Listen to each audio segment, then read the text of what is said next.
All right, this is showing you how to use Nearpod as an external tool. So again, you're going to start with assignments. You're going to put your directions up top, however you want to assign points, and we're at the submission of the external tool. We're going to hit Find. And you do need to have picked and have some Nearpod lessons in your library first before you do this. But let me just show you what this is going to look like, and it might give you a reason to learn more about Nearpod once you see what it's going to look like on their end. So you're going to hit Nearpod, and then it's going to send you to your Nearpod library. And so I've done one called Meet the Teacher, Meet the Technology, and you'll just hit Student Paste and hit Select, and then you're going to pick your due date, and you're going to hit Save.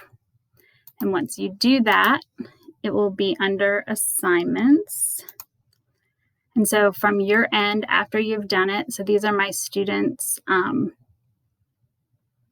directions. And then once they're done with the directions, they'll load it into a new window. And this has my speed grader and my settings if I need to change it. So let me show you what this looks like from a student's perspective.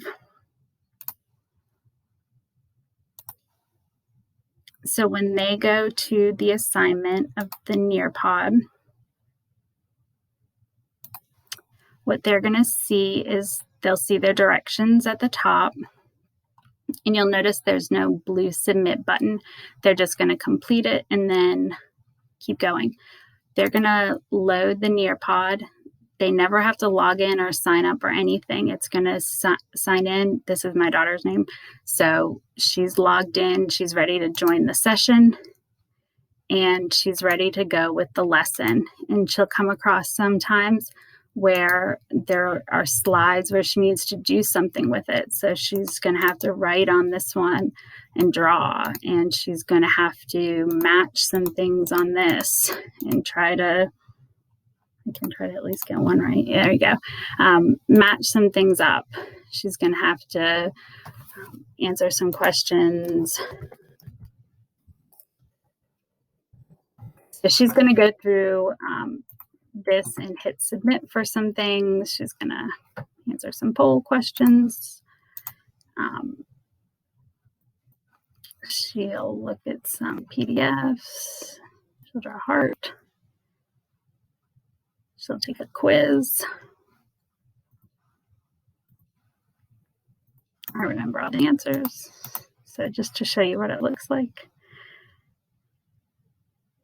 All right, so at the end of the Nearpod, and it's all done, since it opened in another window, she's going to close that, and she'll be back at her assignments page. There's nothing else for her to do, so she'll go back to the home screen. So back on your end of the screen, what you will get is when you look at your speed grader, I see that Evan has completed this assignment, and I can see her name and I can see her answers, and where she had to circle or match things or draw, I can click on that.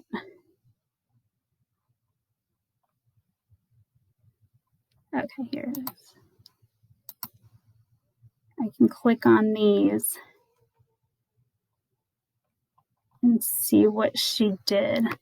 Oh, I made it bigger on my screen. But you're getting the report for her of what she did, how long she spent on it, and where she was giving multiple choice questions. You can see what she picked. And on Nearpod, you can see, so it shows I didn't do the matching one.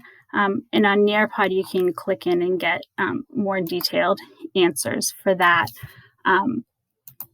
But when I go through, like Miss Strader did this when we were trying to see what it would look like. So I get the same thing for her, where I can see what happens when I download it. This is why things happen, is because I try things out.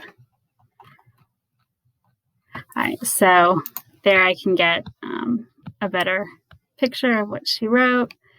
So I can download them, or I can just look at the printout for them, and I can leave my comments right here and assign a grade for it straight from here. So you get the report of every student who does the Nearpod. One thing Ms. Strader did when she was doing this was she answered like 4 of them, and then she accidentally clicked out of it.